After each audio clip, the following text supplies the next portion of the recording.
अस्सलामुअलैकुम नाज़रीन, स्वागत है आपका मेरे अपने चैनल आसमास किचन में। तो आज हमारे किचन में बन रहा है मूली की चटनी। तो हमने यहाँ पर 3 मूली ली और इन्हें छील कर कद्दूकस कर लिया है।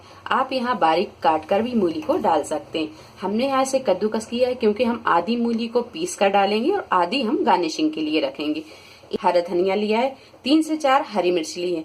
मिर्च हमने यहाँ थोड़ी सी ज्यादा ली है क्योंकि ये मिर्च तीखी नहीं है। अगर आप तीखी मिर्च लेते हैं तो आप यहाँ 1 से 2 भी डाल सकते हैं। 3 से 4 लहसुन के जबे लिए हैं और 1 जबे के बराबर अदरक लिया है और ½ टी स्पून लेंगे हम नमक, या नमक आप अपने टेस्ट के हिसाब से भी कम ज्यादा कर सकते हैं। तो चलिए सारी चीजों को हम पीस लेते हैं। एक जार में हम ये आधी मूली डाल देंगे और आधी हम रख लेंगे गार्निशिंग के लिए। तो मूली को हमने डाल दिया है और मिर्च को हम यहाँ थोड़े छोटे छोटे पीस कर लेंगे इस तरह, और इसे भी डाल देंगे। यहाँ लहसुन को भी हम यहाँ 2 से 3 पीस कर लेंगे इस तरह, और इसे भी इस तरह काट काट कर डाल देंगे। अदरक को भी काट लेंगे और इसी में डाल देंगे अब ये हरा धनिया। नमक डाल देंगे और अब इसे हम पीस लेते हैं। तो चटनी को हमने यहाँ पीस लिया है। अब इसे हम निकाल लेते हैं एक दूसरे बर्तन में।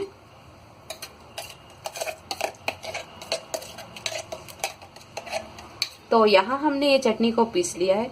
अब इसमें थोड़ा सा क्रंचीनेस लाने के लिए हम डालेंगे ये कद्दूकस की हुई मूली। तो यहाँ हम ये 2 चम्मच डाल देंगे और इसे अच्छी तरह मिक्स कर देंगे। तो लीजिए ये मूली की चटनी बनकर तैयार है। अब निकाल लेते हैं हम इसे सर्विंग बाउल में। तो इसमें हम ये सारी चटनी को निकाल लेते हैं। तो अब कर लेते हैं हम इसकी थोड़ी सी गार्निशिंग। तो ये जो कद्दूकस की हुई मूली रखी थी, ये हम इसे चारों तरफ से इस तरह लगा देंगे। तो लीजिए बहुत ही मजेदार चटपटी से ये मूली की चटनी बनकर तैयार है। उम्मीद है आपको हमारी ये वीडियो पसंद आई होगी। वीडियो पसंद आई तो इसे लाइक और शेयर करें, मेरे चैनल को सब्सक्राइब करें। तो अगली एक नई रेसिपी के साथ फिर हाजिर होते हैं। तब तक अपना ख्याल रखें। अल्लाह हाफिज।